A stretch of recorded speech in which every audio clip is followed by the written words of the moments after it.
హనుమదుపాసన చెయ్యవలసిన అవసరం లేదు. హనుమని ఉపాసన చేస్తేనే ఆయన అనుగ్రహం కలుగుతుంది అనుకోక్కర్లేదు. ఆయన యొక్క అనుగ్రహ విశేషంలో ఇదొక లక్షణం. అందుకని బ్రహ్మగారు ఆ మాట అన్నారు.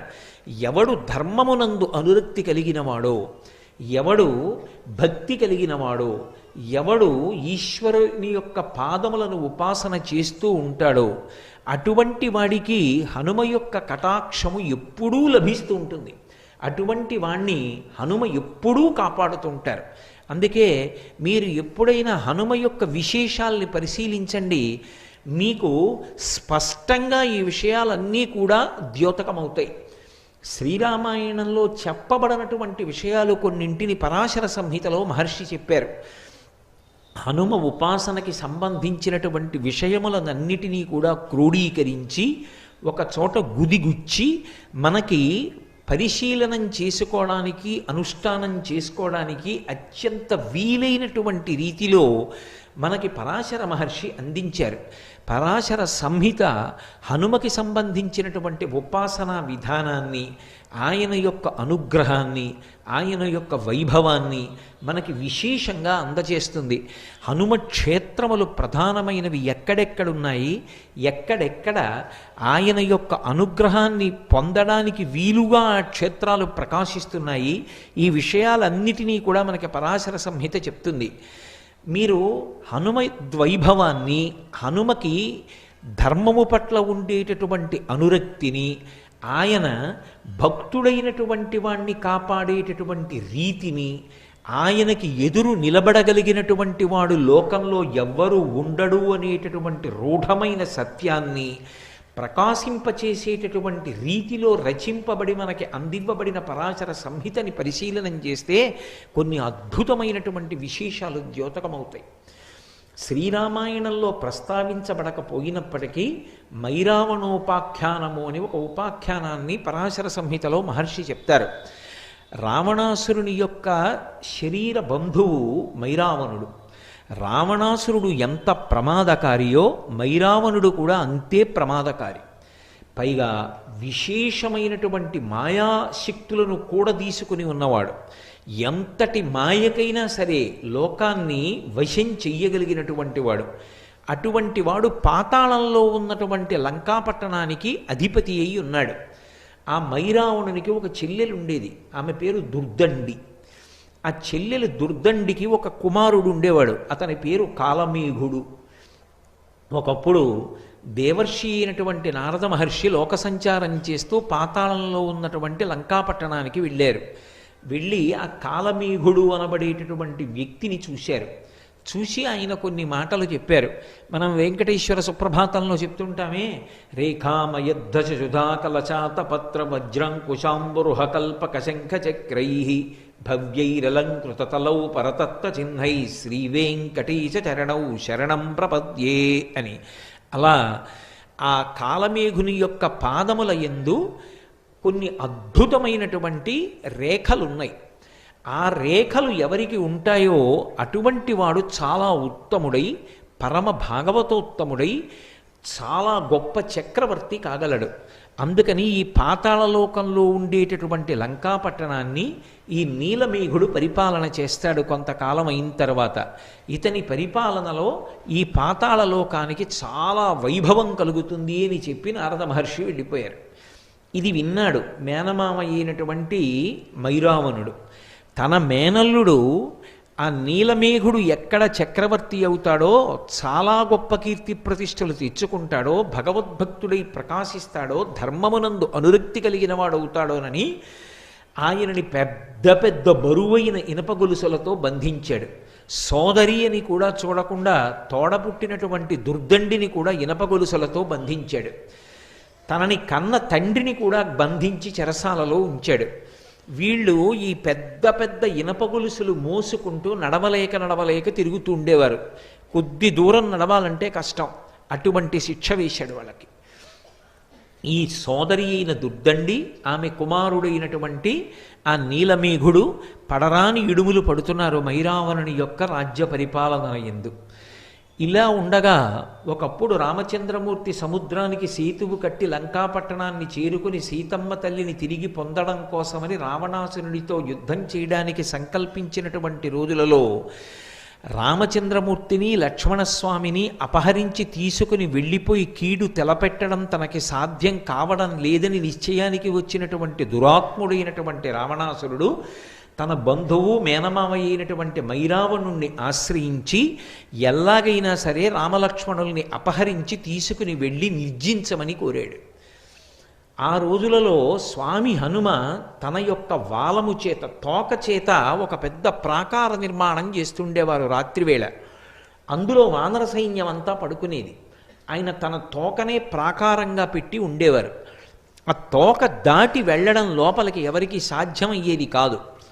ఈ వార్త మైరావణుడికి వెళ్ళింది. రామలక్ష్మణుల్ని అపహరించాలి. ఎలా అపహరించడం ఆలోచన చేశాడు. ఆయన దగ్గర సూచీముఖుడు అని ఒక రాక్షసుడు ఉండేవాడు. మేకు ఎలా ఉంటుందో ఆయన ముఖం అలా ఉంటుంది. అంత వాడి అయినటువంటి ముఖం. దానితో ఎంత పటిష్టమైనటువంటి ప్రాకారాన్నైనా సరే ఆయన బద్దలు కొట్టి రంధ్రం చేయగలడు. సూచీముఖుణ్ణి పిలిచి, నువ్వు హనుమ వాలంతో తయారు చేసినటువంటి ప్రాకారాన్ని భేదించి లోపలికి వెళ్ళి నీ మాయలు చూపించి రామలక్ష్మణుల్ని ఒక పెట్టెలో పెట్టి తీసుకురమ్మన్నాడు. సూచీముఖుడు వెళ్ళాడు. వెళ్ళి హనుమ యొక్క వాలం దాకా వెళ్ళి తన ముఖంతో ఆ వాల సంబంధ ప్రాకారాన్ని భేదించడానికి ప్రయత్నించాడు. ఆయన తోకలోంచి ఒక వెంట్రుక పైకొచ్చింది. ఆ వెంట్రుక సూచీముఖుని యొక్క ముఖానికి తగిలి ఆ ముఖం బద్దలైపోయి నెత్తురోడుతున్న ముఖంతో సూచీముఖుడు మైరావణుడి దగ్గరికి వెళ్ళాడు. వెళ్ళి, అయ్యా, హనుమ వాలమునకు ఉన్న ఒక తోక తగిలితే నా ముఖం పగిలిపోయింది, ఇక నేనేం భేదించగలను, నా వల్ల కాలేదన్నాడు. వెంటనే ఆయన మూషికముఖుడు అని పిలవబడేటటువంటి వేరొక రాక్షసుణ్ణి పిలిచాడు. ఆయన ఎలుక ముఖం ఉన్నవాడు. ఆయన కూడా ఎంత దుర్భేద్యమైన దానికైనా రంధ్రం చేయగలడు. నువ్వు వెళ్ళి రంధ్రం చేసి అపహరించవన్నాడు.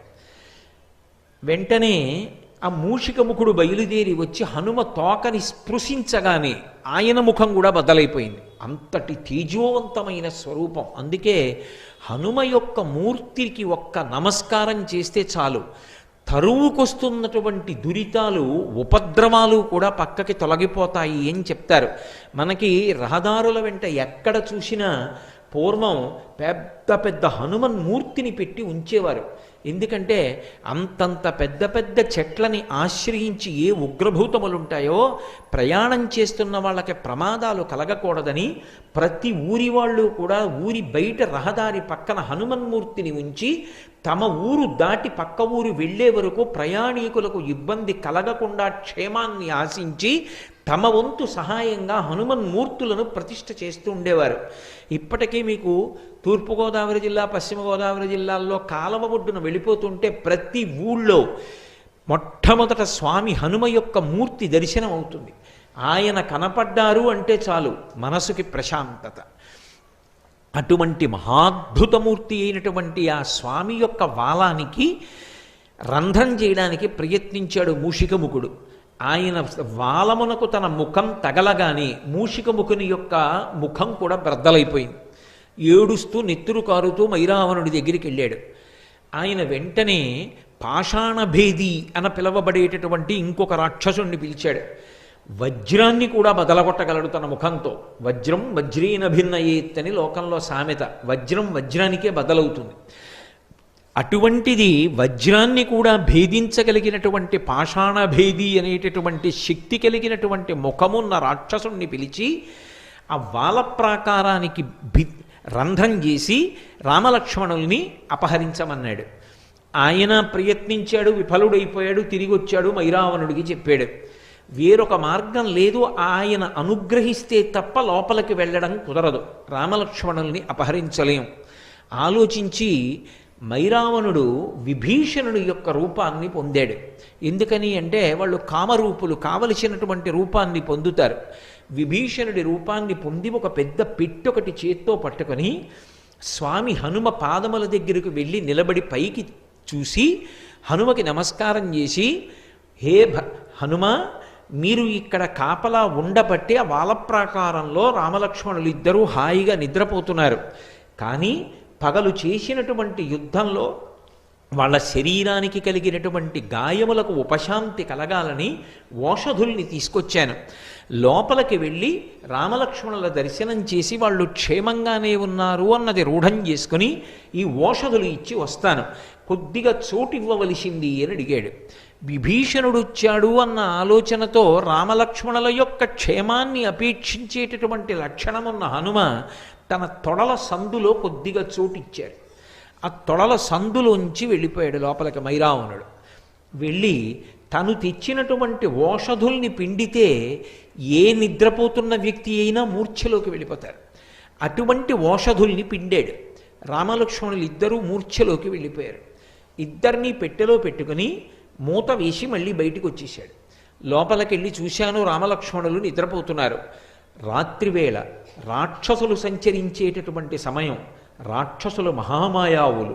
హనుమ తస్మాత్ జాగ్రత్త జాగ్రత్త అని చెప్పి తాను పాతాళలోకంలో ఉన్న లంకాపట్టణానికి రామలక్ష్మణుల్ని తీసుకుని వెళ్ళిపోయాడు. తీసుకుని వెళ్ళి ఆ పెట్టె మూత తీసి చూశాడు. తాను పిండిన ఓషధుల యొక్క శక్తి చేత రామలక్ష్మణులు ఇద్దరూ మూర్ఛలో ఉన్నారు. తన చెల్లెలు దుర్దండిని పిలిచాడు. వీళ్ళిద్దరినీ ఇప్పుడు మహానది దగ్గర గొప్ప ఉత్సవం జరుగుతోంది. ఆ ఉత్సవానికి తీసుకెళ్ళి వీళ్ళని బలిస్తాను. బలిచ్చే ముందు ఈ నరులిద్దరికీ స్నానం జరగాలి. 1వ ప్రాకారం ముందర దివ్యమైనటువంటి కొలను ఉంది. ఆ కొలను నుండి నువ్వు బంగారు కుంభంతో నీళ్లు తీసుకొచ్చి వీళ్ళిద్దరికీ స్నానం చేయించు. వీళ్ళు మూర్ఛయందున్నారు, నీళ్లు మీద పడినా పైకి లేవరు. నేను అటువంటి ఓషధులు పిండాను కాబట్టి నువ్వు నీళ్లు పోయి వీళ్ళని మహానదీ తీరానికి తీసుకెళ్ళి బలిస్తానన్నాడు. ఆమె సంకెళ్ళు వేయబడి ఉంది. ఆమె ఎంతో బాధపడుతూ ఇంతటి ధర్మాత్ములైనటువంటి రామలక్ష్మణులకు ఇటువంటి కీడు తలపెట్టాడే అని, స్వామి హనుమ ఉండగా వీళ్ళకి ఇటువంటి ఉపద్రవం ఎందుకు జరుగుతుంది, హనుమ ఎక్కడ ఉన్నారు, ఎందుకు రాలేదు, ఎందుకు రక్షించట్లేదు, ఆయనకి తెలియదా అని ఆలోచిస్తూ హనుమని స్తోత్రం చేస్తూ ఆవిడ నడిచి వెడుతోంది. వెడుతుండగా ఇక్కడ హనుమ నిలబడి ఉన్నారు. విభీషణుడే వచ్చి వెళ్ళాడు అనుకుంటున్నారు. మళ్ళీ విభీషణుడు వచ్చాడు. ఆ వచ్చినవాడు అసలు విభీషణుడు. వచ్చి హనుమ బాగా చీకటి పడింది, రాక్షసులు తిరిగేటటువంటి సమయం, మాయావులు, తస్మాత్ జాగ్రత్త ఉసుమా, లోపల ఉన్న రామలక్ష్మణుల్ని ఒక్కసారి దర్శనం చేసి వస్తాను, క్షేమంగా ఉన్నారో లేదో, నా ఆరాటం నాదన్నాడు. ఆయన అన్నారు, ఇప్పుడే కదా దర్శనం చేశావు, మళ్ళీ దర్శనానికి వెడతానంటే ఏమిటన్నారు. నేనొచ్చాను ఆ దర్శనానికి, నేను రాలేదన్నాడు విభీషణుడు. ఏదో ఉపద్రవం జరిగిందని విభీషణుడిని తీసుకుని లోపలికి వెళ్ళారు. వెడితే అప్పటికే రామలక్ష్మణులు అపహరింపబడ్డారు. ఎవరు అపహరించారు, ఎలా అని ఆలోచన చేశారు. అప్పుడు విభీషణుడు చెప్పాడు, ఇది మైరావణుడి పని, మహామాయావి. మైరావణుని యొక్క పాతాళ లంకకి వెళ్ళడానికి 2 మార్గాలు ఉన్నాయి. ఒకటి విశాలమైనటువంటి సొరంగ మార్గం, అందులో బయలుదేరి వెడితే అనేక మంది రాక్షసులు కనపడతారు. వాళ్లతో యుద్ధం చేసి పాతాళ లంకకి చేరడానికి చాలా సమయం పడుతుంది. ఈ లోపల రామలక్ష్మణులకు ఉపద్రవం రావచ్చు. రెండవది, రావణాసురుని యొక్క అంతఃపురంలోంచి మార్గం ఉంది. అది తామరనాళం ఎలా ఉంటుందో అంత సన్నగా ఉంటుంది. అందులోంచి సూక్ష్మరూపుడవై వెళ్ళాలి.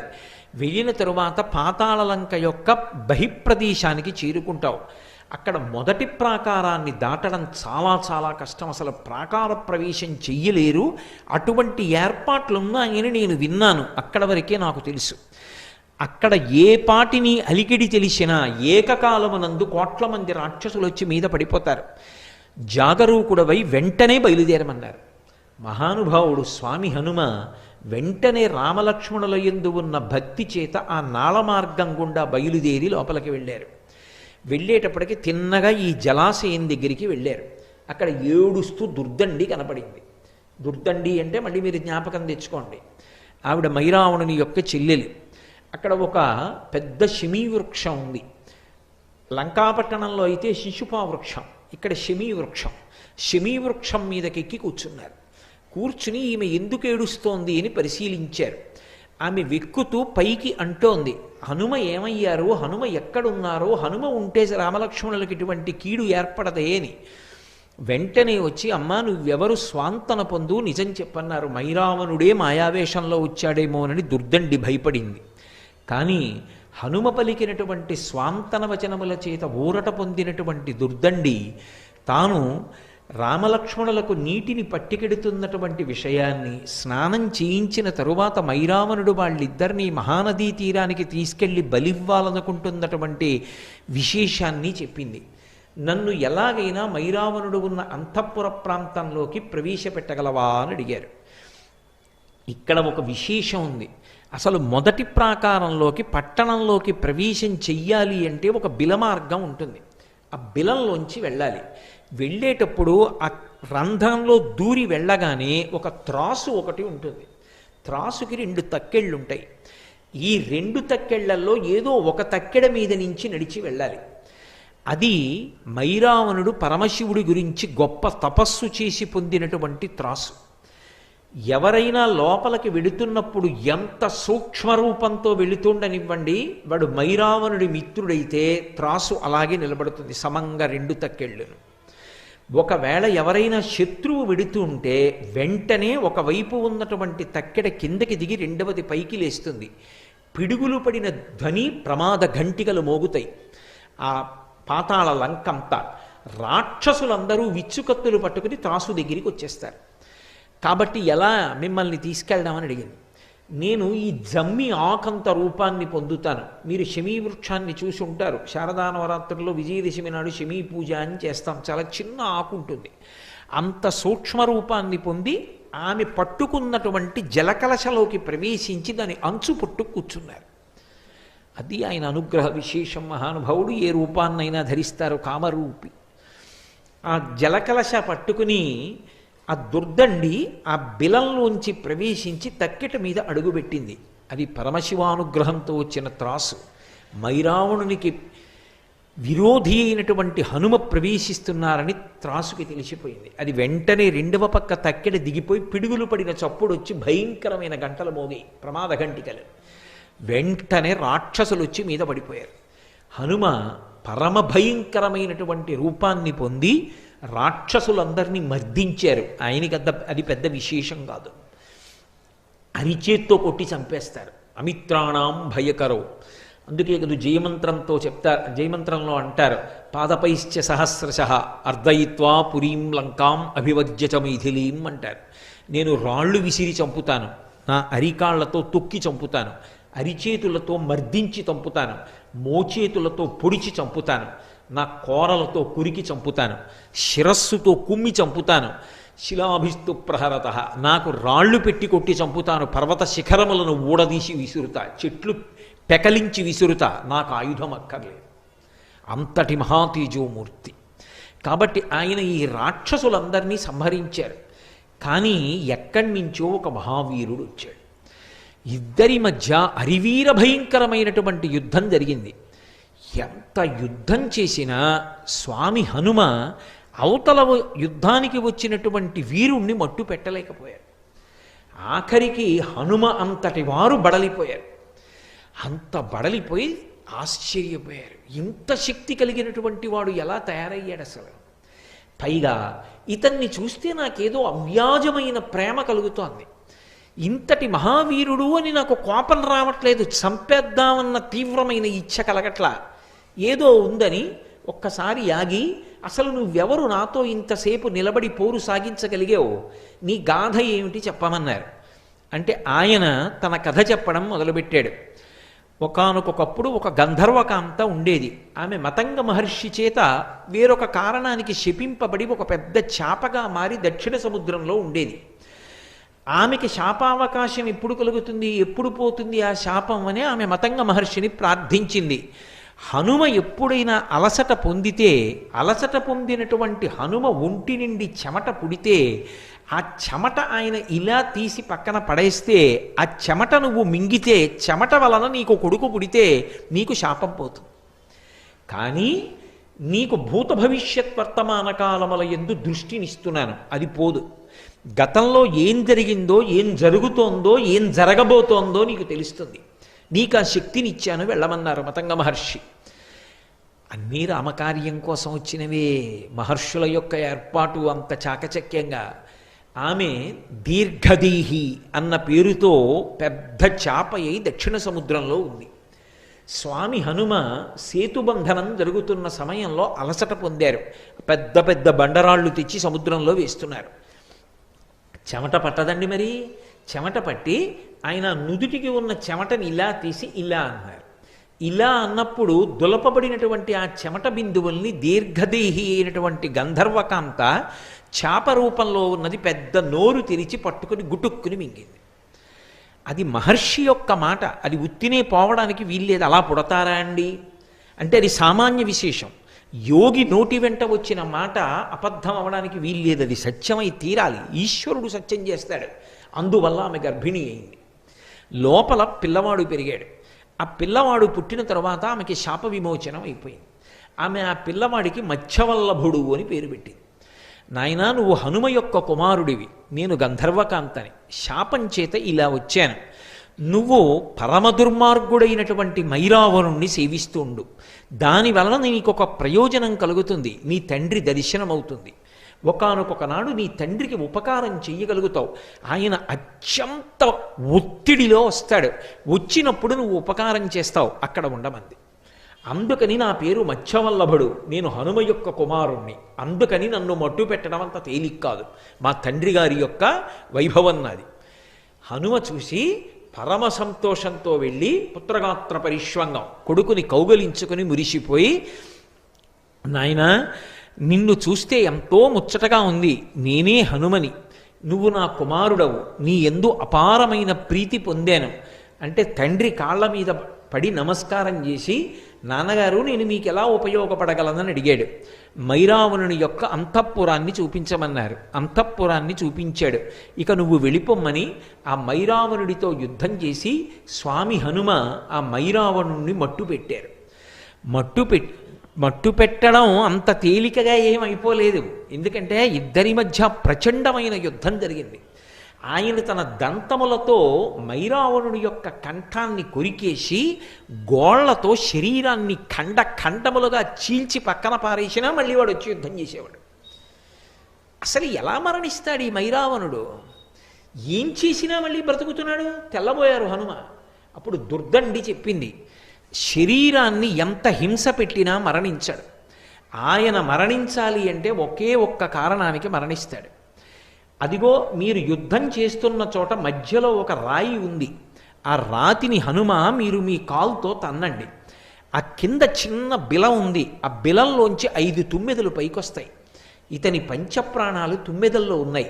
అవి ఎగురుతున్నంత కాలం ఇతను మరణించడు. ఆ 5 తుమ్మెదల్ని మీ పాదంతో నొక్కేయండి. నొక్కేస్తే ఇతని పంచప్రాణములు పోయి శరీరాన్ని విడిచిపెట్టేస్తాడు. వెంటనే ఏడ్చాడు మైరావణుడు. చెల్లెలా, నా తోడబుట్టిన దానివి, నా ప్రాణాలు ఎక్కడున్నాయో చెప్పేస్తావా హనుమకని. ఇవి నువ్వు ధర్మం తప్పలా? ధర్మాత్ముడు భక్తితత్పరుడు అయి ఈ రాజ్యమును పరిపాలించవలసినటువంటి నా కుమారుణ్ణి తీసుకెళ్ళి నిష్కారణంగా నిర్బంధించి, నన్ను నిర్బంధించి నువ్వు రాజ్య పరిపాలన చేస్తూ ఇవాళ మమ్మల్ని ఇంత కష్టపెట్టినటువంటి వాడివి, నువ్వు మరణించవలసినటువంటి అవసరం కూడా ఉంది. అందుకే మీ ప్రాణములు ఎక్కడున్నాయో చెప్పానంది. ఇక తను మరణిస్తానని తెలిసిపోయింది మైరావణుడికి. ఆ కాలితో అక్కడ ఉన్న రాతిని తన్నారు స్వామి హనుమ. ఆ బిలంలోంచి 5 తుమ్మెదలు పైకొచ్చాయి. వెంటనే తన పాదంతో 5టిని నలిపేశారు. పంచప్రాణములు పోయిన కారణం చేత విగత జీవుడై ఆ మైరావణుడు నేల మీద పడిపోయాడు. పడిపోయిన తరువాత అప్పుడు అక్కడ ఉన్నటువంటి ఆ నీలమేఘుడికి, దుర్దండి యొక్క కుమారుడికి పాతాళలంకా పట్టాభిషేకం చేసి రామలక్ష్మణులిద్దరినీ కూడా తీసుకుని మళ్ళీ లంకాపట్టణానికి చేరుకున్నారు. చేరుకున్న కారణం చేత రామరావణ యుద్ధమై చిట్ట చివర రావణాసురుడు మడిసిపోయాడు. అదిగో మైరావణుణ్ణి మర్దించి పరమ సంతోషంగా, నేను రామకార్యాన్ని చెయ్యగలిగాను, నా వల్ల ఒక చిన్న పొరపాటు జరిగింది, విభీషణుడు అనుకుని మైరావణుణ్ణి లోపలికి పంపాను, రామలక్ష్మణుల్ని అపహరించాడు, మళ్ళీ నేను ఆ దోషం దిద్దుకుని రామలక్ష్మణుల్ని రక్షించగలిగాను అన్న పరమ సంతోషంతో ఉన్నటువంటి రూపాన్ని ఆయన పాతాళ భేదనం చేసి పైకొచ్చి వెలిసినటువంటి మూర్తియే నైమిషారణ్యంలో ఉన్నటువంటి హనుమ. హనుమాన్ గాడి అని చెప్పి క్షేత్రం ఉన్నదే, అక్కడ ఉన్న స్వయంభూమూర్తి పెద్ద హనుమ ఉంటారు. ఆ హనుమ స్వయంగా మైరావణుణ్ణి మద్దించి పైకొచ్చినటువంటి స్వామి. ఈ మధ్యకాలంలో మనందరం నైమిషారణ్యం యాత్రకి వెళ్ళినప్పుడు ఆ హనుమాన్ గాడిలోనే ఉండి ఆ క్షేత్రంలోనే స్వామి హనుమ పాదాల చెంతన కూర్చుని మనం ఒక రోజున రామనామ సంకీర్తనం చేసి వచ్చేటటువంటి అదృష్టాన్ని మనకి కటాక్షించాడు. ఆ స్వామి యందు ఒక విచిత్రమైన లక్షణం ఉంటుంది. మూర్తిని ఇలా ముట్టుకుంటే, ఒక్కసారి ఇలా కళ్ళు మూసుకుని ముట్టుకుంటే నిజంగా ఎవరినో మనిషిని ముట్టుకున్నట్టే ఉంటుంది. కానీ అలా అంగీకరించారు, అలా ఏం ముట్టుకోనివ్వరు. అది దేవస్థానానికి సంబంధించిన వాళ్ళే ప్రతిరోజు సింధూరాన్ని అలదుతారు. మరి ఎందుకు పిలిచారో నాకు తెలియదు, కానీ అది స్వామి అనుగ్రహ విశేషమో ఏమో. నేను అక్కడ కూర్చుని ఉండగా అకస్మాత్తుగా నన్ను పిలిచి సింధూర పాత్ర ఇచ్చి, మీరు కూడా ఇవాళ స్వామికి సింధూరం రాయండి అన్నారు. ఆ రోజున హనుమాన్ గాడిలో స్వామి శరీరానికి సింధూరం రాస్తూ ఉంటే నేను అనుభవించినటువంటి ఆ స్పర్శ సుఖం నా జీవితంలో నేను ఎన్నడూ మరిచిపోలేనటువంటి అనుభూతి. అంత అద్భుతమూర్తి, అంతటి మంగళప్రదుడు. హనుమ యొక్క క్షేత్రాలలో తప్పకుండా దర్శనం చెయ్యవలసిన క్షేత్రాలు 13 చెప్తారు. 13లో ఒక మహాద్భుత క్షేత్రం నైమిషారణ్యంలో ఉన్నటువంటి స్వామి హనుమ. అంత గొప్ప క్షేత్రంలో మనం ఆ స్వామిని దర్శించి అక్కడ రామనామ గానం చేసి రాగలగడం ఆ రామచంద్రమూర్తి యొక్క, సీతమ్మ యొక్క, స్వామి హనుమ యొక్క నిర్హేతుక కృపా కటాక్ష వీక్షణం. కాబట్టి హనుమ ఎక్కడ ధర్మతత్పరులైన వారు ఉంటారో అక్కడక్కడ ఆయన అనుగ్రహ ప్రచోదనం ఉంటుంది. దుర్దండి ప్రార్థన చేసిందని వెళ్ళారా? దుర్దండి యొక్క కుమారుడైనటువంటి ఆ నీలమేఘుడు ప్రార్థన చేశాడని వెళ్ళారా? మైరావణుడు రామలక్ష్మణుల్ని అపహరించడం యథార్థానికి వాళ్ళు రక్షింపబడడానికి హనుమ అక్కడికి వెళ్ళి మైరావణుణ్ణి మర్దించాలి. అది జరగాలి అంటే దానికి ఏదో ఒక సన్నివేశం జరగాలి. అందుకు రామలక్ష్మణుల్ని అపహరించగలిగాడు తప్ప వేరొకలా సాధ్యమా? ఎక్కడ ధర్మం ఉంటుందో అక్కడ స్వామి హనుమ ఉంటారు. మీరు రామాయణంలో ఒక పెద్ద చమత్కారాన్ని చూసుంటారు. వీటిని ప్రార్థనా శ్లోకాలుగా చెప్తారు హనుమ విషయంలో. గోష్పదీకృతమారాసిం మశకీకృత రాక్షసం రామాయణ మహామాలారత్నం వందే అనిలాత్మజం. రామాయణ మహామాలారత్నం. మాల అంటాం. మాల అంటే ఇదిగో ఇప్పుడు ఏదో నాకు మెళ్ళలో ఈ పుష్పమాల వేశారు. ఈ పుష్పమాల శోభస్కరంగా ఉంది. ఎందుకని అంటే ఇటువైపు నుంచి దండ, ఇటువైపు నుంచి దండ కట్టి మధ్యలో దీనికి ఈ పూల యొక్క మాలని మధ్యలో ఒక గుచ్ఛాన్ని అమర్చారు. ఇది రెండు వైపుల నుంచి వచ్చినటువంటి మాల కలుసుకున్న చోట శోభస్కరంగా సౌందర్యవంతంగా చేస్తుంది. అలా రామాయణము అనబడేటటువంటి మాల ఎక్కడ కలుసుకుందో అక్కడ హనుమ దాన్ని శోభస్కరం చేసేటటువంటి రత్నం. అది లేకపోతే ఆ మాలకు అందమే లేదు. మీరు ఎప్పుడైనా రామాయణం విషయంలో ఒక విశేషాన్ని గమనించండి. మహాత్ములు అని రామాయణంలో కీర్తింపబడడం సాధారణంగా ఎక్కడ అన్వయం అయిపోతుందంటే సీతారాములిద్దరికీ కూడా సంబంధించిన వారై సీతారాముల యొక్క హృదయాన్ని చూరగొన్నవారై సీతారాములు ఇద్దరి యొక్క బాహ్యంలో రామాయణంలో నరులుగా వచ్చారు కాబట్టి వాళ్ళ కష్టాన్ని తీర్చడంలోనో వాళ్ళిద్దరినీ కలపడంలోనో వాళ్ళిద్దరికీ మనశ్శాంతిని ఇవ్వడంలోనో ఎవరు రామాయణంలో ప్రధానమైనటువంటి స్థితిలో నిలబడ్డారో వాళ్ళు మహాత్ములుగా రామాయణంలో కీర్తింపబడతారు. మీరు గమనించండి, మొట్టమొదటి వ్యక్తి విశ్వామిత్రుడు.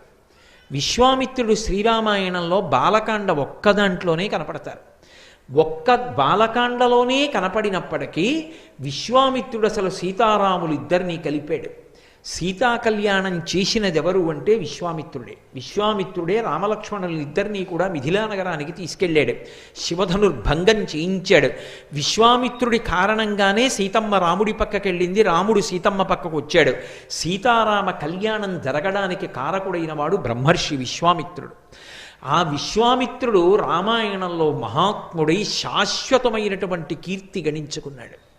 రెండవ వారు సీతారాములు ఎడబాటు పొందినప్పుడు మళ్ళీ సీతమ్మ తల్లి యొక్క క్షేమవార్త తెచ్చి రామచంద్రమూర్తికి చెప్పి, రామచంద్రమూర్తి యొక్క క్షేమవార్త సీతమ్మ తల్లికి చెప్పి, సీతారాముల యొక్క మనశ్శాంతికి కారకుడై మళ్ళీ సీతారాములు కలుసుకోవడానికి ప్రధానమైన వ్యక్తిగా శోభించినటువంటి వారు స్వామి హనుమ. అందుకే ఎప్పటికీ హనుమ మహాత్ముడుగా జగద్రక్షకుడుగా నిలబడిపోయారు. మూడవ వారు వాల్మీకి మహర్షి. వాల్మీకి మహర్షి శ్రీరామాయణ రచన అంతా చేయడం ఒకెత్తు, రామాయణంలో ఆయన కూడా ఒక వ్యక్తి, పాత్ర అనకూడదు. పాత్ర అంటే కాల్పనిక సాహిత్యం అయితే, అది ఏదో కల్పించి రచించిన గ్రంథం అయితే, అందులో కల్పించి కూర్చబడినటువంటి ఒక వ్యక్తిని పాత్ర అంటారు. అది ఊహచేత నిర్మింపబడింది తప్ప నిజంగా ఉన్నాడని కాదు. కానీ శ్రీరామాయణంలో వాల్మీకి మహర్షి వ్యక్తి, పాత్రకారు, ఊహాజనితం కాదు. యథార్థంగా వాల్మీకి మహర్షి రామాయణంలో ఒక వ్యక్తిగా ప్రవర్తించారు. ఆయన ధర్మానికి కట్టుబడినటువంటి రామచంద్రమూర్తి సీతమ్మని అరణ్యములకు పంపించవలసిన సందర్భం ఏర్పడితే సీతమ్మని తన ఆశ్రమంలో ఉంచుకొని ఆమెకి కలిగినటువంటి కుమారులకు నామకరణం చేసి వాళ్ళకి అస్త్రవిద్య నేర్పించి రామాయణాన్ని వీణ మీద పాడి గానం చెయ్యడం వాల్మీకి మహర్షియే లవకుశులకు ఉపదేశం చేశారు. మళ్ళీ చిట్ట చివర సీతమ్మ తల్లి యొక్క అవతార పరిసమాప్తికి పూర్వం సీతారాములిద్దరూ కలుసుకోవడానికి కారకులైనటువంటి వారు వాల్మీకి మహర్షి. అందుకే ఎక్కడెక్కడ రామాయణంలో సీతారాములిద్దరినీ కలపడంలో ప్రధానమైనటువంటి వారై ఉంటారో, సీతారాముల ఇద్దరి యొక్క మనశ్శాంతికి కారకమైన వారై ఉంటారో అటువంటి వారు మహాత్ములై కీర్తింపబడతారు. స్వామి హనుమ అంత అద్భుతమైనటువంటి స్థితిలో రామాయణంలో సీతారాముల్ని కలిపారు. ఒకానొకప్పుడు అసలు ఈ రామాయణం ఏమైపోతుంది, ఎలా పూర్తవుతుంది అన్న అనుమానం ఉన్న చోట ఆయన ఒక మహారత్నమై రెండవ వైపు రామాయణాన్ని తీసుకెళ్ళి కలిపారు, మహామాలగా మార్చారు. అందుకే రాముడు బయలుదేరాడు, అరణ్యవాసంలో వెతుక్కుంటూ వెడుతున్నాడు. అరణ్యకాండలో ఎక్కడా సీతమ్మ కనపడలేదు.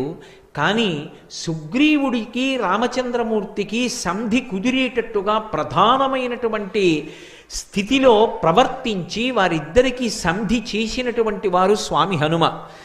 ఆ కారణం చేత తన ప్రభువైనటువంటి సుగ్రీవుడికి ఉపశాంతి కలిగి రాజ్యం కలిగింది. అలాగే రామచంద్రమూర్తికి సీతమ్మ యొక్క జాడ తెలుసుకునేటటువంటి అవకాశం కలిగింది. ఆ హనుమ అనబడేటటువంటి వ్యక్తి లేకపోతే అసలు రామాయణం ఏమైపోతుంది అన్నదాన్ని నిర్ణయించడం కూడా కష్టం. అందుకే రామాయణ మహామాలారత్నం వందే అనిలాత్మజం. ఆయన ఉపకారం చెయ్యడానికి ఇది కారణము అని చెప్పవలసి వస్తే ఒక్కటే కారణం. ఏమిటా కారణము అంటే కేవలము భక్తి. భక్తి యొక్క మాట విస్తృతి పొందినప్పుడు ధర్మము, ఎక్కడ ధర్మమునందు అనురక్తి ఉంటుందో అక్కడక్కడ స్వామి హనుమ యొక్క కటాక్షం ఉంటుంది. అందుకే భగవంతుడు చెప్పిన మాట వేదం, వేదంలో చెప్పబడినది ధర్మం. భక్తి అంటే ఏదో తులసిమాల తీసుకొచ్చి స్వామికి అలంకారం చేయడం భక్తి అనిపించుకోదు. ఆ అలంకారం చేయడానికి కూడా సమయం సందర్భం ఉంటాయి. ఉపన్యాసం మధ్యలో స్వామివారి దగ్గరికి వెళ్ళి అలంకారాలు చేయడాలు అవి చేయరు. చేస్తే ముందు చెయ్యాలి, లేకపోతే చివర చెయ్యాలి. అలంకారం చెయ్యడం భక్తి కాదు, సందర్భాన్ని చూసి ప్రవర్తించడం భక్తి. రెండు, వేదం చెప్పినట్టు బ్రతకడం భక్తి. వేదము ఈశ్వర ప్రోక్తం. ఈశ్వరుడు ఇలా బ్రతకండి అని చెప్పాడు. ఆయన ఎలా బ్రతకమని చెప్పాడో అలా బ్రతకడం భక్తి. అలా బ్రతకడానికే ధర్మ మార్గంలో ఉన్నాడు అని పిలుస్తారు. ఈశ్వరుడు ఏది చెప్పాడో అది ధర్మమైతే ఆ ధర్మాన్ని పట్టుకున్నవాడెవరో వాడు ధార్మికుడు. ఆ ధార్మికుడికి ప్రత్యేకమైన ఉపాసన అక్కర్లేదు. ధర్మాన్ని పట్టుకున్న కారణం చేత స్వామి హనుమ యొక్క అనుగ్రహం సర్వకాలముల యందు ఉంటుంది. నేను మీకు ఒక ఉదాహరణ చూపిస్తాను. వాయుపుత్రుడు స్వామి హనుమ. వాయుపుత్రుడు యథార్థమునకు హనుమ ఒక్కరే కాదు, భీమసేనుడు కూడా వాయుపుత్రుడే. భీమసేనుడు వాయుపుత్రుడైనా హనుమకి ఎంత బలపరాక్రమములున్నాయో, ఎంత బుద్ధి వైభవం ఉన్నదో, అంత బుద్ధి వైభవము అంత బలపరాక్రమములు భీముడికి ఉన్నాయి అని చెప్పడం సాధ్యం కాదు. రెండు, వాయుపుత్రుడైనటువంటి భీముడికి ఉపాసన లేదు. భీముడికి గుడి కట్టడం కానీ, భీముడికి అష్టోత్తరం కానీ, భీముడికి ఉపాసన కానీ, భీముడి మీద స్తోత్రాలు కానీ ఉండవు. కానీ వాయుపుత్రుడైనటువంటి హనుమకి మాత్రం ఉపాసన ఉంది. సర్వకాలములయందు ఆయన్ని స్తోత్రం చేసి ఆయన్ని అనుగ్రహాన్ని పొందడానికి ప్రయత్నం చెయ్యడం అనేది లోకంలో ఉంది. ఎందుకని ఉంది అంటే కేవలము వాయుపుత్రుడైన కారణం చేత అంత బలవంతుడు కాడు.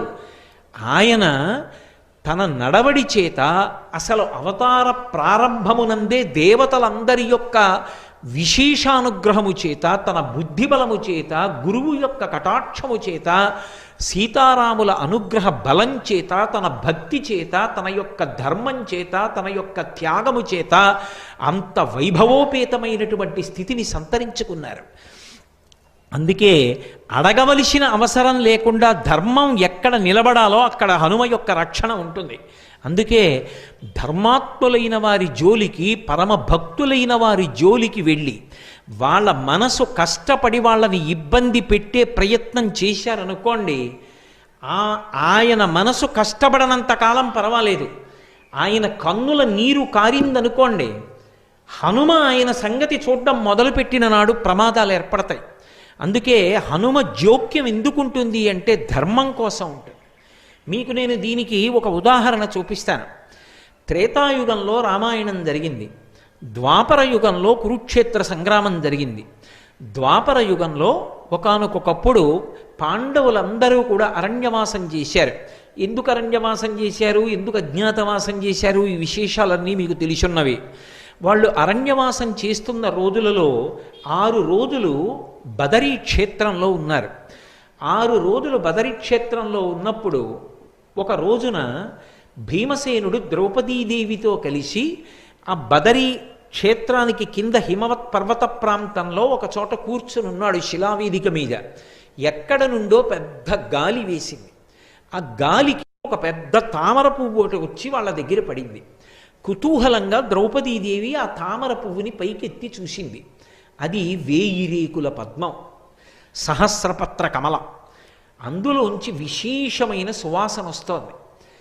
ఆవిడంది, ఇటువంటి పుష్పాన్ని నేను పూర్వం చూడలేదు. ఎంత అద్భుతంగా ఉంది ఈ పువ్వు, ఎంత సౌకుమార్యంతో ఉంది, ఎంత గొప్ప సువాసనలు గుబాళిస్తోంది. ఇటువంటి పువ్వులు మరికొన్ని పువ్వులుంటే నేను సంతోషిస్తాను.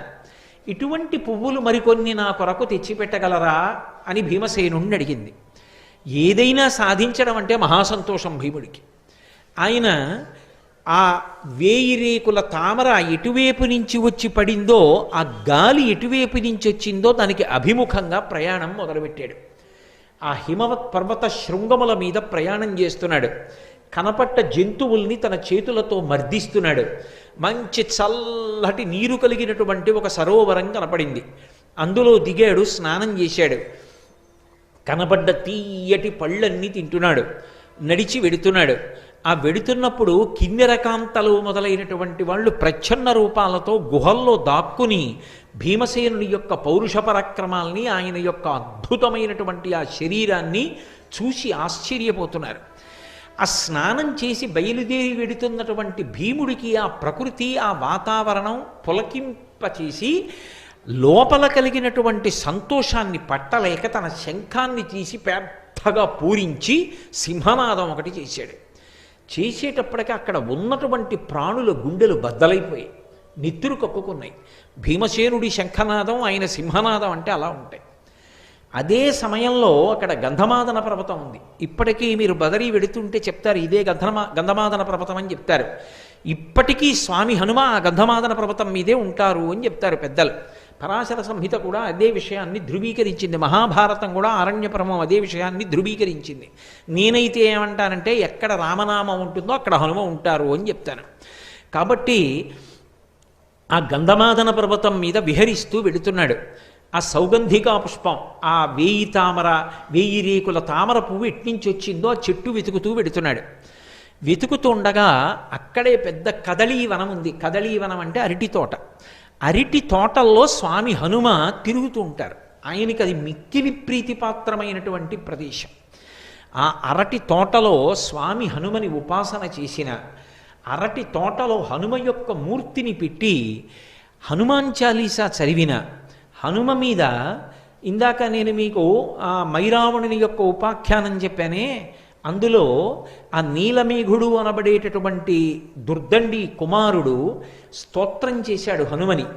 ఆ స్తోత్రాన్ని పఠించిన, హనుమకి సంబంధించినటువంటి దండకాన్ని చదివిన, హనుమని అష్టోత్తరంతో కానీ సహస్రంతో కానీ పూజ చేసిన కొన్ని ప్రత్యేకమైనటువంటి పళ్ళు ఉన్నాయి.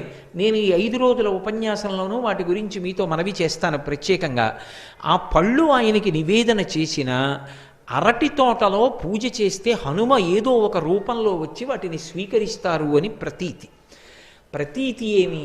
యథార్థమే. ఒకప్పుడు గుంటూరులో శ్రీరామాయణం జరుగుతున్న రోజుల్లో ఒక పెద్ద అరటి తోటను ఒక దాన్ని తీసుకుని ఆ అరటి తోటలో అటువంటి పూజ చేస్తే, ఇప్పుడు నేను ఆ వివరాలు చెప్పడానికి సిద్ధంగా లేను, కానీ అది ఎంత పరమ ప్రామాణికమైనటువంటి సత్యము అన్నది నిరూపణమై. హనుమ అరటి తోటలో పూజ చేస్తే వచ్చి స్వీకరిస్తారు, కదలీవనంలో తిరుగుతారు అని. ఇప్పటికీ మీకు కొన్ని క్షేత్రాలు ఉన్నాయి, కొన్ని ప్రదేశాలు ఉన్నాయి. ఆ ప్రదేశాలకు వెడితే హనుమ స్పర్శ స్పష్టంగా కనపడుతుంది. ఇప్పటికీ వెంకటాచలంలో ఒక ప్రత్యేకమైనటువంటి ప్రదేశం ఉంది. మెట్లు దిగి విడితే పెద్ద మామిడి చెట్లు, అరటి తోపులు కనపడతాయి. దాని మధ్యలో ఉంటుంది హనుమ యొక్క దేవాలయం. అటువంటి కదలీవనంలో ఒక పర్వత గుహలో పడుకుని ఉన్నారు. మళ్ళీ వెనక్కి భారతంలోకి రండి, ఆరణ్య పర్వంలోకి. భీమసేనుడు సౌగంధికా పుష్పాల కోసం వెడుతున్నాడు. పెద్ద సింహనాదం చేశాడు, శంఖనాదం చేశాడు, ప్రాణులన్నీ భీతిల్లేయి. అటువంటి సమయంలో అక్కడే పర్వత గుహలో పడుకునున్నారు హనుమ. ఆయన వెంటనే ఉలిక్కి పడి లేచారు. ఒక్కసారి ఆ చప్పుడు మళ్ళీ జ్ఞాపకం తెచ్చుకున్నారు. ఓ నా సోదరుడు, నా తమ్ముడు, వాయుపుత్రుడు భీమసేనుడు సౌగంధికా పుష్పాల కోసం వచ్చాడు. వచ్చి చల్లటి నీటిలో స్నానం చేశాడు, సేద తీరాడు, తీయటి పళ్ళు తిన్నాడు. ఆ సంతోషం లోపల అణుచుకోలేక పెద్ద సింహనాదం చేసి శంఖం పూరించాడు. కాబట్టి ఇప్పుడు నేను ఆ భీమసేనుణ్ణి కలుస్తాను అని తిన్నగా వెళ్ళి భీమసేనుడు వెడుతున్నటువంటి దారికి అడ్డుగా ఒక వృద్ధవానర రూపంతో పడుకున్నారు. వెళ్ళిపోతున్నటువంటి భీమసేనుడు చూశారు, అడ్డుగా ఎవరైనా పడుకునుంటే దాటి వెళ్ళకూడదని ధర్మశాస్త్రం. అందుకని ఆయన అన్నారు, ఓ వృద్ధవానరమా, నేను భీమసేనుణ్ణి నడిచి వెడుతున్నాను, వాయుపుత్రుణ్ణి, ధర్మరాజు సోదరుణ్ణి, ఏం అడ్డంగా పడుకుంటావు, లేచి పక్కకు పో, నిన్ను దాటడం నాకు చేత కాదు అనుకుంటున్నావేమో, నిన్నేమిటి, నిన్ను ఈ శిఖరాన్ని కూడా లంఘిస్తాను, అంత శక్తివంతుణ్ణి, మర్యాద కోసం అడిగాను, పక్కకి తప్పుకోమన్నారు. అంటే హనుమ ఏమీ తెలియనటువంటి వారిలే అన్నారు, అబ్బా అబ్బా అబ్బా అబ్బా చాలా గొప్పవాడవే, నన్ను లంఘిస్తావు, ఎదురుగుండా కనపడుతున్న గిరిని లంఘిస్తామే అన్నారు. మరి ఏమనుకుంటున్నావు, ఒకప్పుడు మా అన్నగారు హనుమ 100 యోజనముల సముద్రాన్ని లంఘించి వెళ్ళారు, అలా దాటగలను అన్నారు. అంటే ఆయన ఎప్పుడు రామనామం ఏ కారణంగానైనా వినపడుతుందా అని చూస్తుంటారు. ఏం చెప్పావు, మీ అన్నగారు హనుమ 100 యోజనముల సముద్రం దాటారా, ఎందుకు దాటాడయ్యా అలాగా అన్నారు. అంటే మళ్ళీ రామకథ అంతా చెప్పారు ఒకసారి. దశరథ మహారాజు గారి పెద్ద కొడుకు రామచంద్రమూర్తి, సీతమ్మ, అరణ్యవాసం, రావణాసురుడు, సీతాపహరణం, ఆ సుగ్రీవుడితో స్నేహం చెయ్యడం, దశ దిశలకి ఆ వానరులందరూ వెళ్ళడం, దక్షిణ దిక్కి హనుమ వెళ్ళడం, 100 యోజనముల సముద్రాన్ని దాటి శిశుపావనంలో సీతమ్మ తల్లి యొక్క జాడ కనిపెట్టి వెనక్కి రావడం, సేతుబంధనం, రావణ సంహారం, సీతారాముల యొక్క పట్టాభిషేకం లఘువుగా చెప్పారు. చాలా సంతోషించారు. ఎలాగో అలా రామకథ చెవిని పడింది కదూ, అది ఆయనకి పరమ సంతోషం. అన్నీ విని అన్నారు, అబ్బా మీ అన్నగారు హనుమ అంత బాగా లంఘనం చేశారే, నువ్వు కూడా అలా లంఘనం చేయగలవు, కానీ ఇంత చిన్న పనికి అంత పెద్ద లంఘనం ఎందుకయ్యా, వృద్ధుణ్ణి, వానరుణ్ణి, శరీరమా జర్జరీభూతం అయిపోయింది, రోగములా పొటమరించాయి, నా అంత నేను లేవలేను, అంత ఉద్ధతి ఎందుకు, కాస్త తీసి పక్కన పడుకోబెట్టి వెళ్ళిపోతే అయిపోలా అన్నారు. వెంటనే వృద్ధవానరం, దీన్ని ఎత్తి పక్కన పెట్టడం ఎంత పెద్ద విశేషం అని మహాభారతంలో వర్ణిస్తారు. ఏపున 2 చేతులను ఇమ్మున పట్టి అమర్చి ఎత్తగా ఓపగా మొగ్గతిల్లబడి ఆయన ఘర్మజలార్ధ్రదేహుడై కాపురుషుండువోలి నిజగర్వము తక్కి ఊరుకుండే చింతాపరుడై వృకోదరుండు తద్దయు లజ్జ నధోముఖంబుతోన్ అంటాడు. రెండు చేతులతోటి ఆ వానరాన్ని ఇలా పట్టుకుని హుప్పని ఎత్తడానికి ప్రయత్నం చేశారు. ఏపున రెండు చేతులను ఇమ్మున పట్టిన మర్చి ఎత్తగా ఇలా పైకి ఎత్తుదామని ఒక్కసారి హుప్పని ఇలా అనేటప్పటికీ ఆ వానరం పైకి లేవడం మాట దేవుడెరుగు. ఓపగా మొగ్గతిల్లబడి ఆయన మీద బోర్లా పడిపోయారు. పడిపోయి ఘర్మజలార్ధ్రదేహుడై ఒళ్ళంతా చెమటలు పట్టేసి తడిసిపోయింది. ఒళ్ళు తడిసిపోయి కాపురుషుండువోలే నిజగర్వము దక్కి ఎణంగియుండే చింతాపరుడై వృకోదరుండు తద్దయులజ్జ నధోముఖంబుతోన్. ఆయన యొక్క గర్వమంతా అణిగిపోయింది భీమసేనుడికి. అణిగిపోయి ఏమిట్రా ఈ వానరం, దీన్ని ఎత్తలేకపోయాను సరికదా బోర్లా పడిపోయానని సిగ్గుపడిపోయి తలదించుకుని నిలబడి, అయ్యా నువ్వెవరో మహాత్ముడవు, సామాన్యుడివి కావు, నన్ను పరీక్షించడానికి వచ్చినటువంటి మా అగ్రజులు హనుమయ లేకపోతే మహర్షుల దేవతల, నాకు యథార్థం చెప్పండి అన్నారు.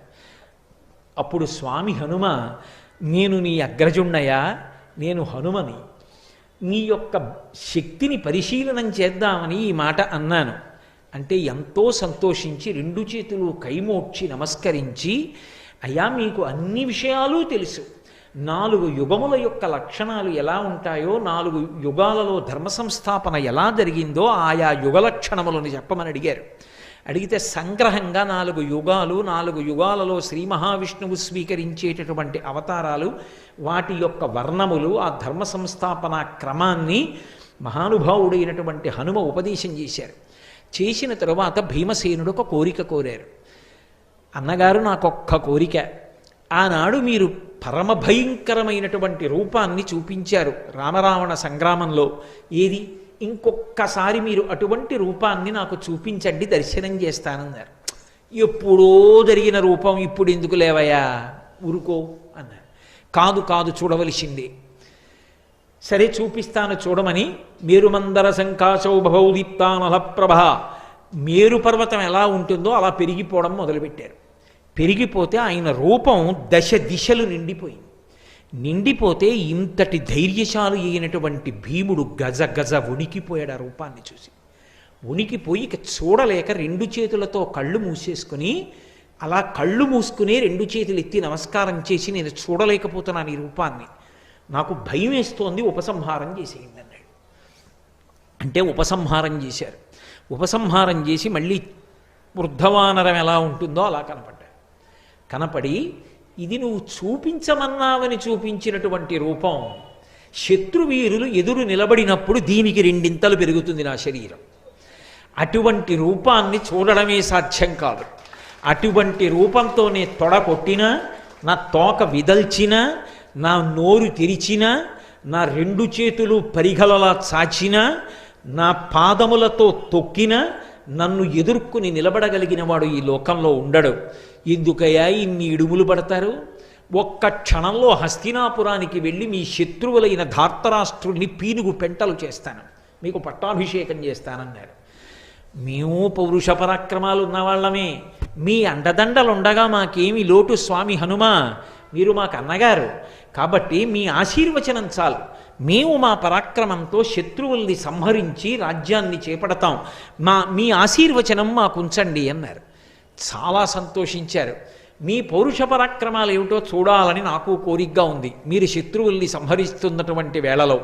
కాబట్టి కురుక్షేత్ర సంగ్రామం ప్రారంభమవుతున్నప్పుడు ఒక్కసారి నన్ను స్మరించండి, నేను మీలో ప్రధాన వీరుడైనటువంటి అర్జునుడి యొక్క రథ పతాకం మీదకి వచ్చి కూర్చుంటాను, కూర్చుని మీరు చేసేటటువంటి యుద్ధాన్నంతటినీ పరిశీలిస్తానన్నారు. హనుమ మంగళప్రదుడు. హనుమ ఎక్కడ ఉంటారో అక్కడ మంగళం జరుగుతుంది, హనుమ ఎక్కడ ఉంటారో అక్కడ శుభం జరుగుతుంది, హనుమ ఎక్కడ ఉంటారో అక్కడ ఈశ్వరుడి యొక్క కృప ఉంటుంది. మహానుభావుడు వచ్చి అర్జునుడి యొక్క రథ పతాకం మీద కూర్చున్నారు కాబట్టే పాండవులు గెలవడానికి అవకాశం ఏర్పడడానికి ఉన్నటువంటి కారణాల్లో ఒక బలమైన కారణమైంది. అంతటి మహానుభావుడు భీమసేనుడు అడిగాడా, అయ్యా మీరు వచ్చి మా తమ్ముడు అర్జునుడి యొక్క రథపతాకం మీద వేయించేసి ఉండండి అని అడగలేదు. అడిగాడా మీరు మా శత్రువుల్ని పరిమార్చండి అని? అడగలేదు. అడగకుండా నేను వచ్చి అర్జునుడి యొక్క రథపతాకం మీద కూర్చుంటాను అన్నారు.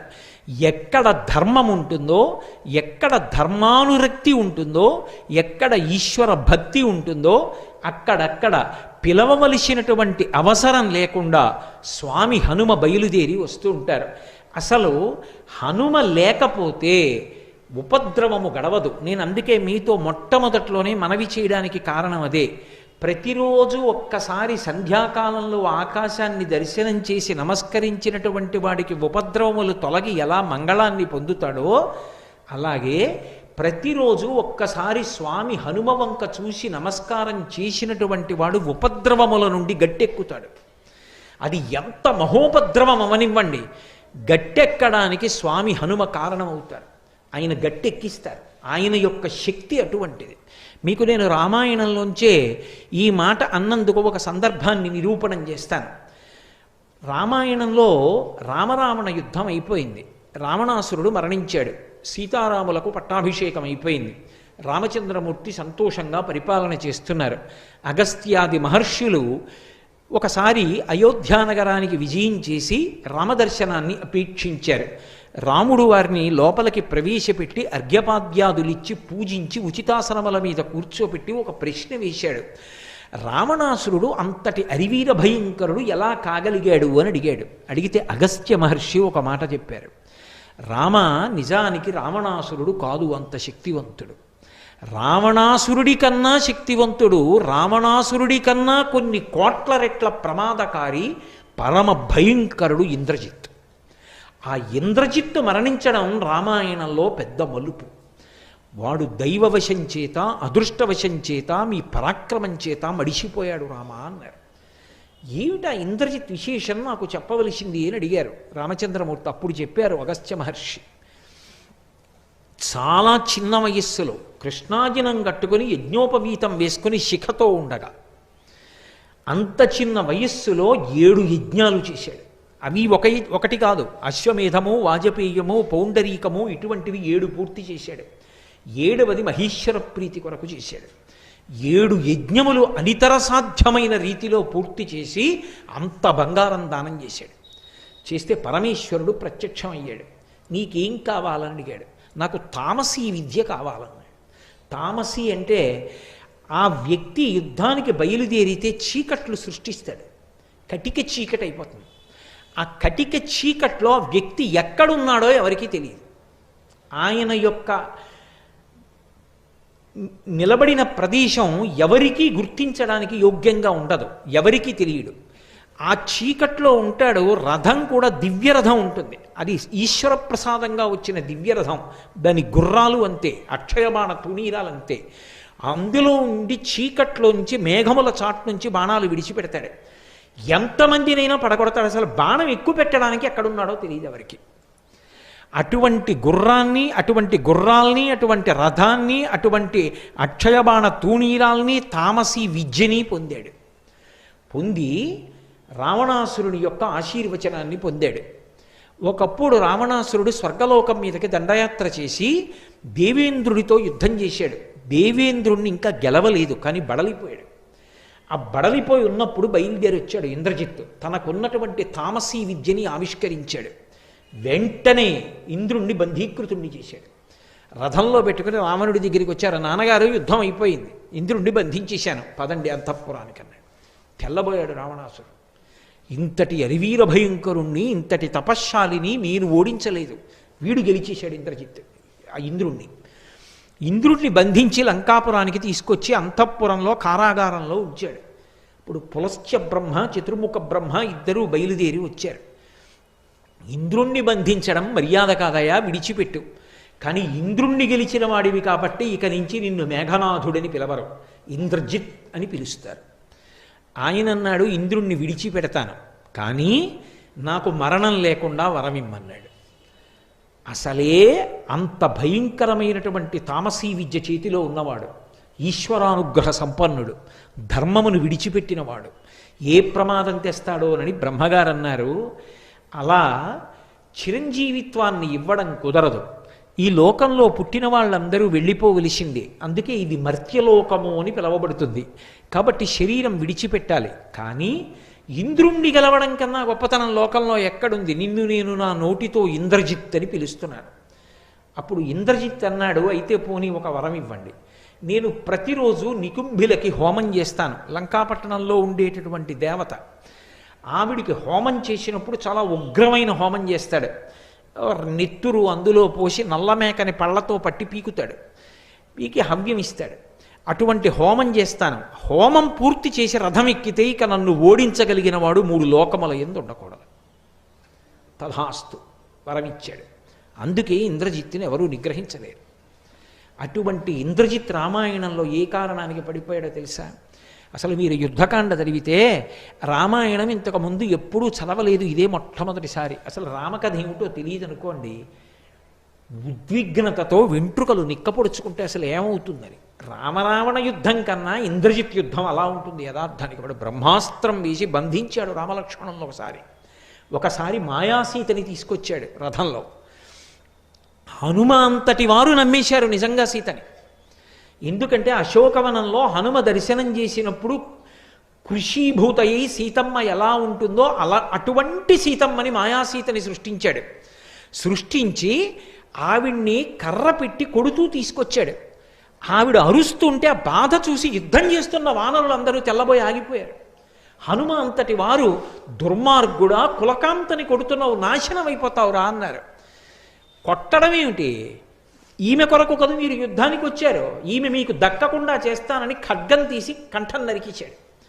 సీతమ్మ మరణించిందనుకున్నారు. అనుకుని రామలక్ష్మణులు అంతటి వాళ్ళు మూర్చిపోయారు. లక్ష్మణస్వామి తెలివి పొంది రామచంద్రమూర్తిని ఊరడించాడు. ఇంకేమి రామాయణం అసలు. వానరులందరూ దిక్కులు పట్టి పారిపోయారు. హనుమాంతటి వారు కూడా నిర్వేదానికి గురైపోయారు. అప్పుడు అదృష్టవశాత్తు విభీషణుడు వచ్చాడు. వాడు మాయావి, రాక్షసుడు. వాడు సీతమ్మని చంపుతాడా? అంత కామమున్న రావణుడు సీతమ్మని సంహరిస్తే ఒప్పుకుంటాడా? ఒక్కనాటికి ఒప్పుకోడు. ఆమె మాయాసీత. తన మాయాశక్తుల చేత సృజించాడు సీతమ్మని. మీ అందరినీ మానసిక దౌర్బల్యానికి గురి చేశాడు. వాడు ఇప్పుడు హోమం చేయడానికి వెడతాడు. నికుంభల దేవాలయంలో ఉంటాడు. వాడు హోమం చేయడం పూర్తయిపోయిందా, ఇక వాడిని ఎవరూ పట్టుకోలేరు. వాడు యుద్ధానికి వచ్చేశాడా, మొత్తం వానర సైన్యాన్ని సంహరిస్తాడు. ఆ హోమం పూర్తవ్వకుండా మనం వెళ్ళాలి. హనుమ లక్ష్మణ బయలుదేరండి అన్నారు. వెంటనే లక్ష్మణస్వామి హనుమ బయలుదేరారు. ఆ నికుంభల దేవాలయంలో కూర్చున్నాడు. బయటంతా రాక్షసుల్ని కాపు పెట్టాడు. భయంకరమైనటువంటి హోమం చేస్తున్నాడు. హోమం పూర్తయి పీఠమించి లేచాడా, మళ్ళీ ఒక ప్రత్యేక రథం హోమగుండంలోంచి వస్తుంది. అది ఎక్కుతాడు. ఎక్కితే ఇక కనపడ్డా. తామసీ విద్యని ఉపాసన చేసి అక్కడి నుంచి అస్త్రప్రయోగం చేస్తాడు.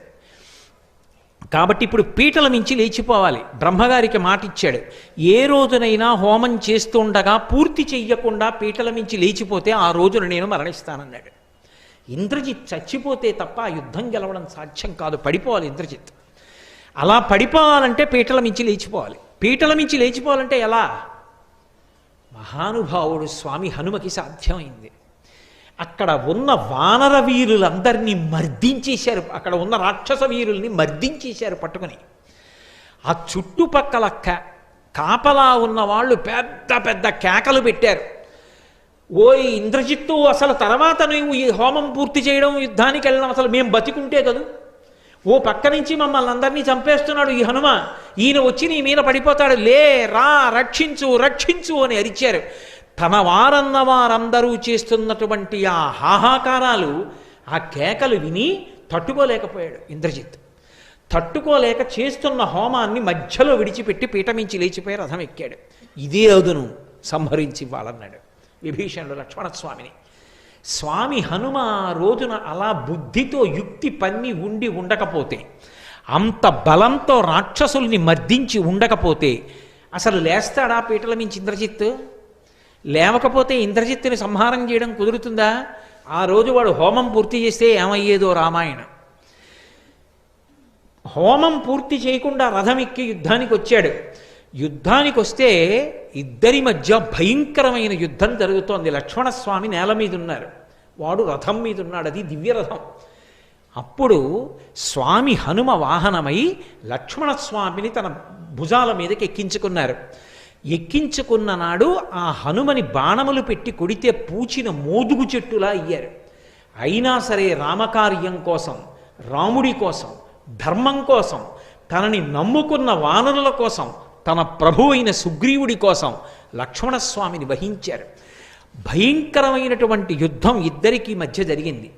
అంత భయంకరమైనటువంటి యుద్ధం జరిగితే ఆ యుద్ధంలో చిట్ట చివరికి రౌద్రాస్త్రాన్ని ప్రయోగించాడు, రథాన్ని పడగొట్టాడు, సారథిని పడగొట్టాడు.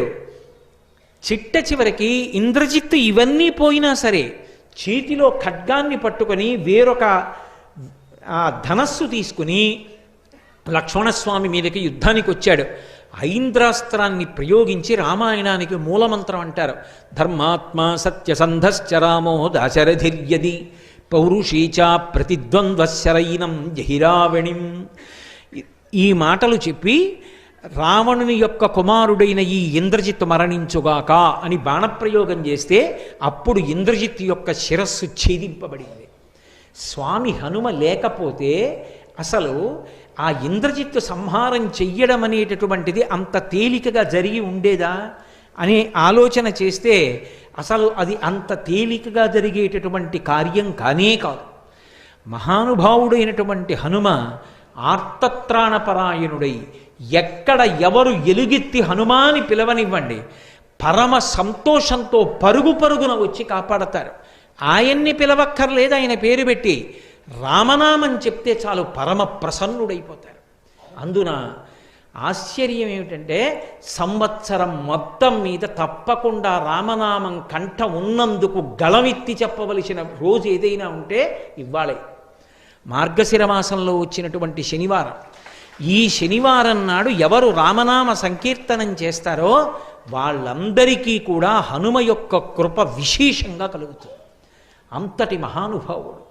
ఒకరినేమి, ఆయన ఒకానొకనాడు తరిగొండ వెంగమాంబ గారిని రక్షించలా. తల్లి ఎక్కడో తరిగొండలో పుట్టారు, తిరుకొండ చేరుకున్నారు.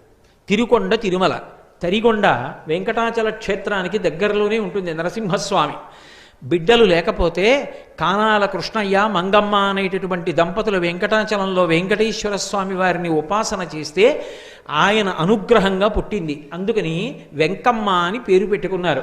చిన్నప్పటి నుంచి ఎప్పుడూ పూజలు భజనలు సంకీర్తనలు చేసేదావిడ.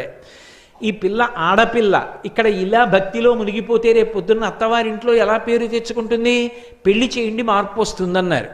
వెంటనే వెంకటాచలపతి అనబడేటటువంటి ఒక వ్యక్తిని చూసి వివాహం చేశారు. ఇంకా కాపరానికి వెళ్ళనే లేదు, ఆ భర్త గారు శరీరం విడిచిపెట్టాడు.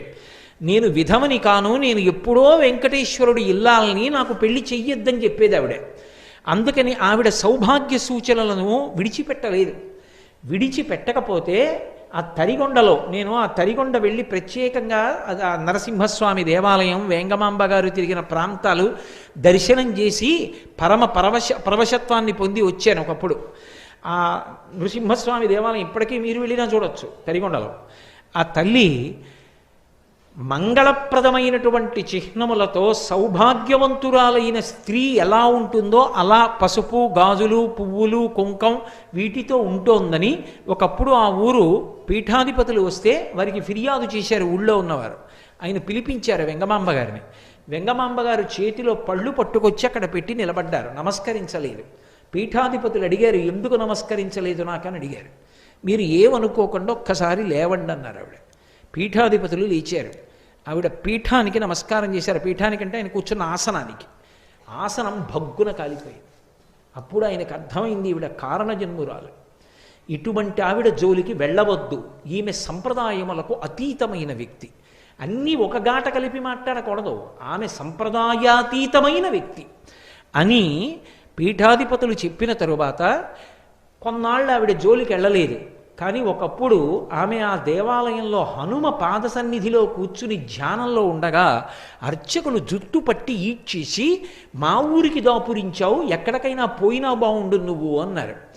ఆ మాట ఆవిడికి ఎందుకో వెంకటాచల క్షేత్రానికి వెళ్ళిపోమ్మని చెప్తున్నట్టుగా అనిపించింది. 20 సంవత్సరాల వయస్సులో కటిక చీకట్లో కాకులు దూరని కారడవి, చీమలు దూరని చిట్టడవి అని చిన్నప్పుడు కథల్లో చెప్తారే, అటువంటి అరణ్యంలో బయలుదేరి ఆవిడ వెంకటాచల క్షేత్రాన్ని చేరుకోవడానికి ప్రయత్నించారు. అంత చీకటిలో ఆవిడ వెడుతున్నప్పుడు ఆమెని అరణ్యంలో కాపాడిన స్వామి ఎవరో తెలుసా? స్వామి హనుమ. త్రోవ హనుమ అంటారు. ఇప్పటికీ ఉంది వెంకటాచల క్షేత్రంలో ఆ మూర్తి. కాబట్టి మహానుభావుడు ఆయన ఎప్పుడు ఎక్కడ ఎవరిని ఆదుకోలేదు.